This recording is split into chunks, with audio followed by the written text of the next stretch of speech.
En fait, quand je suis arrivée à Thionville, tout le monde me disait mais t'as pas peur de regretter, etc. Mais en fait, pourquoi c'est un regret, sachant que Thionville n'est pas une prison? On m'a pas mis un couteau sur la gorge en me disant oh mais t'es obligée de rester à vie. Non, en fait, je suis venue à Thionville pour être frontalière, donc je suis venue habiter à Thionville. Ah, bon, après tu peux habiter ailleurs si tu préfères, mais bref, moi j'ai choisi Thionville.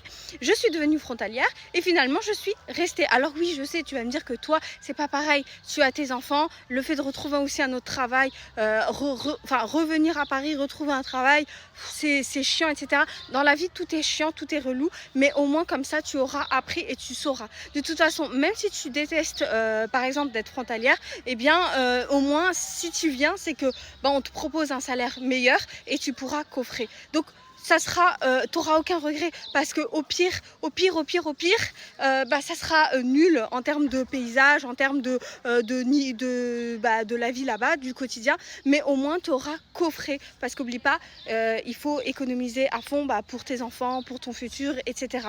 Et ensuite tu retourneras à Paris. Alors oui, refaire un déménagement et puis remettre les enfants, rescolariser, etc.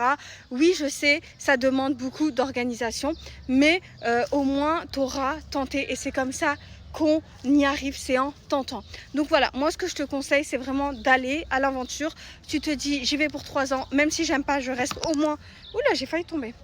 Même si j'aime pas, je reste au moins 3 ans pour pouvoir coffrer un minimum et au moins tu seras pas resté pour rien. Abonne-toi.